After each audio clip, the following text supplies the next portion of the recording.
Bonjour à tous et bienvenue dans ce 6h30. Une représentation d'entreprises françaises est en Côte d'Ivoire. Le gouverneur du district d'Abidjan, Robert Begré-Mambé, s'est entretenu avec une délégation du mouvement des entreprises de France. C'était l'occasion pour Begré-Mambé de présenter à ces entreprises les opportunités d'investissement en Côte d'Ivoire. Jean-Luc Bangou. Ils sont 47 chefs d'entreprise françaises à avoir fait le déplacement à l'hôtel du district d'Abidjan. La délégation du mouvement des entreprises de France, MEDEF International, a été instruite sur les potentialités de la Côte d'Ivoire et particulièrement du district d'Abidjan en termes d'investissement. Abidjan regorge près de 70% des activités économiques et industrielles de la Côte d'Ivoire, surtout dans les domaines secondaires et tertiaires. Abidjan est un hub pour les entreprises françaises. Vous vous installez ici, vous rayonnez au Burkina, au Mali, au Niger, en Guinée, au Sénégal. Le gouverneur a particulièrement insisté sur les grands projets d'infrastructures de transport, d'aménagement urbain et de projets dans le domaine de l'éducation et de la santé. Le district d'Abidjan a, selon lui, l'ambition d'être le hub économique de la sous-région. Il a besoin, à ce titre, de l'appui des investisseurs français. Message bien perçu par la délégation du MEDEF qui se réjouit des signaux positifs qu'Abidjan donne à l'étranger. Il y a beaucoup de pistes qui ont été évoquées. Moi, je suis très confiant que dans les semaines et les mois à venir, il y aura des partenariats qui vont se nouer avec le district, avec les services de l'État pour pouvoir concrétiser des projets. Forte d'une quarantaine d'entreprises et composée à un tiers de représentants de petites et moyennes entreprises PME et de très petites entreprises TPE, la délégation du MEDEF avait en son sein des chefs d'entreprise exerçant dans les domaines de l'assainissement, de la formation, des TIC et des transports. Les régions de Lamé et de l'Agnébi vont accueillir au début du mois de mai le président de la République pour une visite d'État. Pour préparer l'arrivée du chef de l'État dans ces régions, le ministre d'État, ministre de l'Intérieur et de la Sécurité, Ahmed Bakayoko, a échangé hier avec les élus, cadres, chefs traditionnels et le corps préfectoral. Des échanges pour garantir la réussite de la visite d'État du président Alassane Ouattara dans Lamé et l'Agnébi. On en parle avec Abou Sanogo.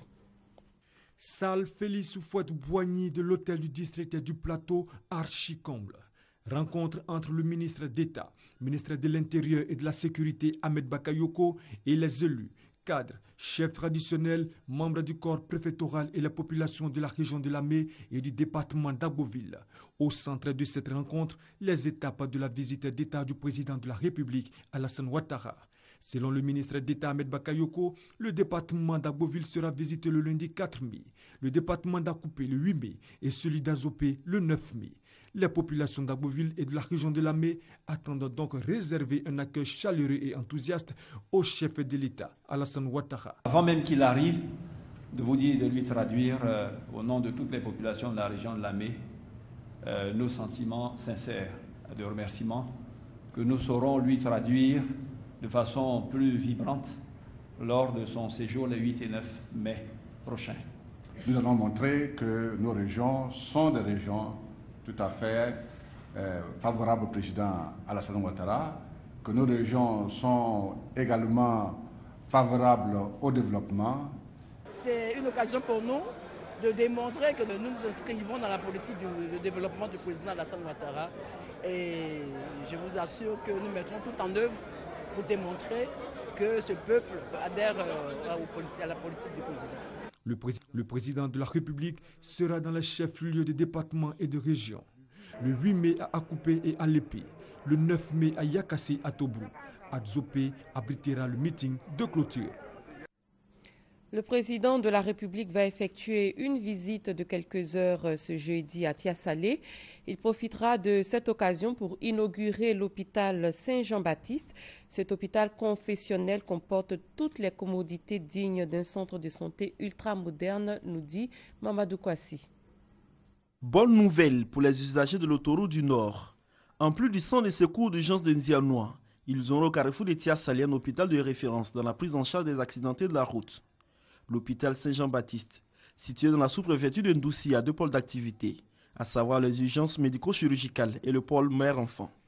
L'hôpital est une réalisation de la Société de culture bananière, SCB, une filiale du fonds de dotation de la compagnie fruitière de Marseille.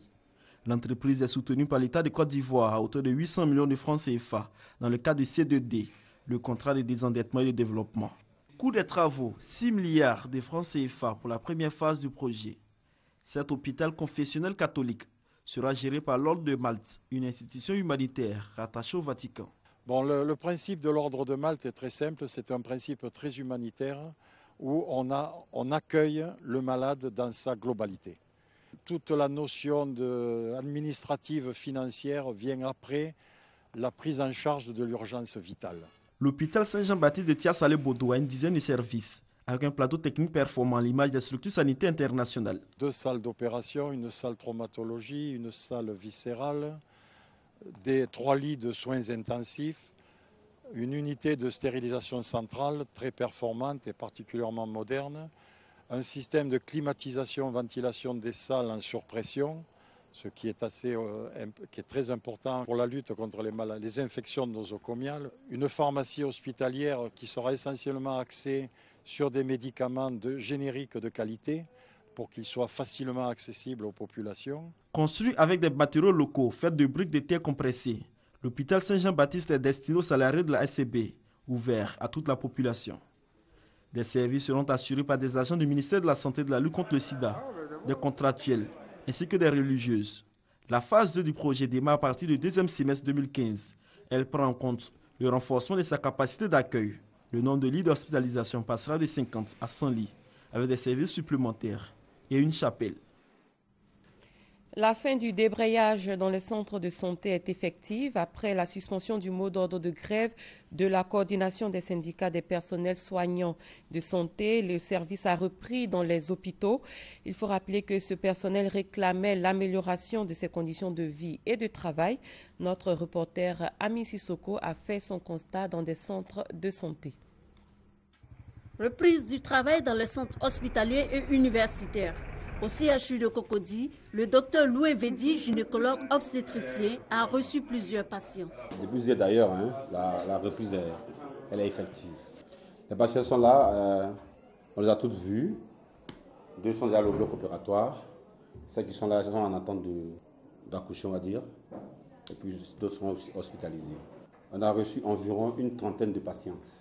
Selon le directeur médical et scientifique du CHU de Cocody, le travail se déroule plutôt bien. Très tôt le matin, nous avons réuni les chefs de service et nous avons pris nos dispositions pour que les malades hospitalisés puissent être pris en charge. Donc les activités ont repris normalement. Tous les services fonctionnent, sauf les services qui sont normalement fermés, c'est-à-dire soit pour des travaux, par exemple. Les urgences sont fermées pour des travaux, donc les urgences ne fonctionnent pas, mais sinon tous les services fonctionnent. Pour rappel, les personnels de santé avaient lancé un mot d'ordre de grève de 72 heures le lundi 13 avril pour le déblocage de leur salaire et l'amélioration de leurs conditions de travail. Ce même lundi, ce mot d'ordre a été suspendu. Le Premier ministre Daniel Kablan-Djenkan ayant promis de les recevoir le 16 mai pour une meilleure analyse de leurs revendications. La saison des pluies s'annonce pour éviter les dégâts et pertes en vie humaine enregistrés l'année dernière. L'Office national de la protection civile tire la sonnette d'alarme.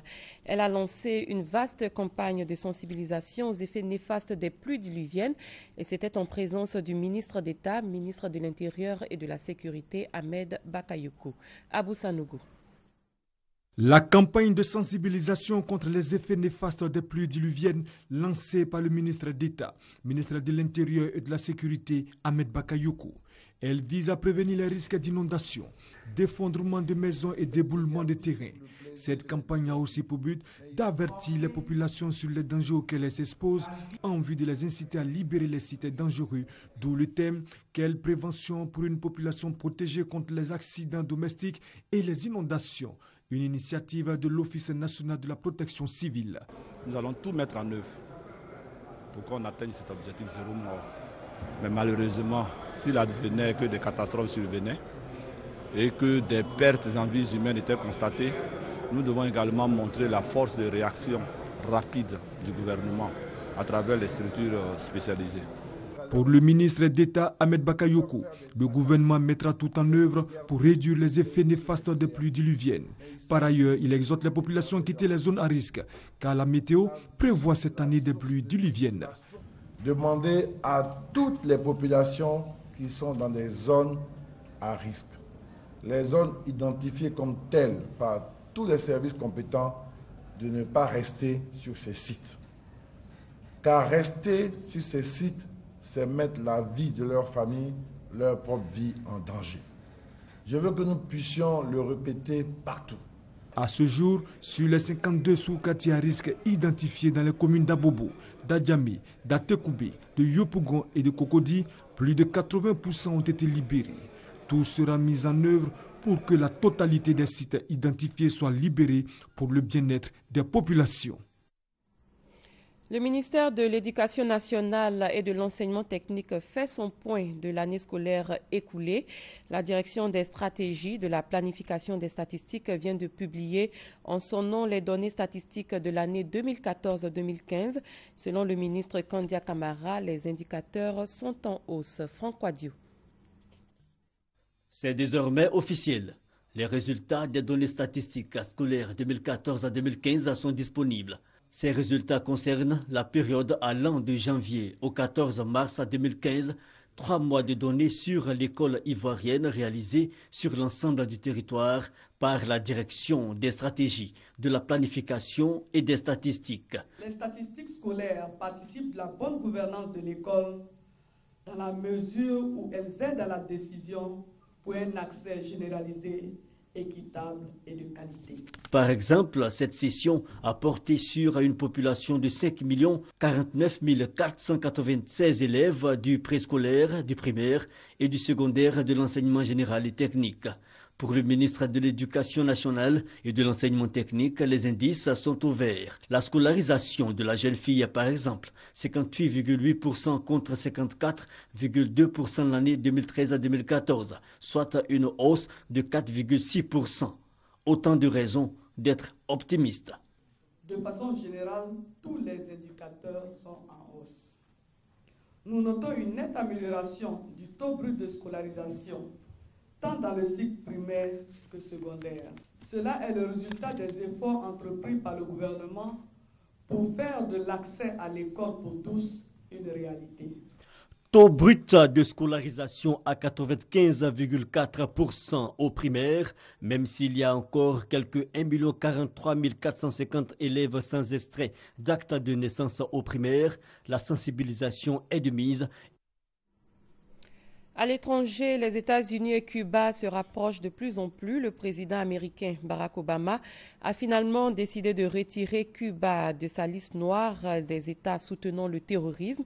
Et pour la Havane, cette décision est juste et marque la normalisation de ses rapports avec les États-Unis. Hamza Diaby. Barack Obama retire Cuba de la liste noire des États soutenant le terrorisme. 3 jours après son tête-à-tête historique avec Raúl Castro, cette décision apporte un espoir inédit dans l'île. C'est une réaffirmation que les États-Unis font comme promis dans le processus de négociation. Les Cubains ont toujours été très méfiants vis-à-vis des États-Unis, à savoir s'ils feraient ou pas ce qu'ils ont promis. Et là, ils font ce qu'ils avaient promis. Les Cubains ont hâte d'être retirés de la liste. Et le président a compris, avec le long processus de négociation, que c'est quelque chose dont les Cubains avaient besoin, non seulement pour s'asseoir à une table, mais aussi pour continuer de rester à cette table. La Havane avait demandé ce retrait comme préalable à tout rétablissement des relations diplomatiques avec les États-Unis avant de rouvrir des ambassades. Et toujours au plan international, la présidente de la Corée du Sud a promis aujourd'hui de renflouer le ferry Sewol. Cet engin avait fait naufrage en 2014, tuant 304 personnes. Une alerte a été émise dans 5 États du Mexique après un vol d'iridium 192, une substance radioactive à usage industriel. L'annonce a été faite hier par le ministre de l'Intérieur. Le médiateur de l'ONU au Yémen, Jamal Ben Omar, a rendu sa démission alors qu'une coalition conduite par l'Arabie saoudite bombarde les positions des rebelles chiites houthis depuis plus de 3 semaines. Et c'est la fin de ce 6h30. Merci de l'avoir suivi. L'information se poursuit sur www.rti.ci. Très bon début de journée à tous et à toutes.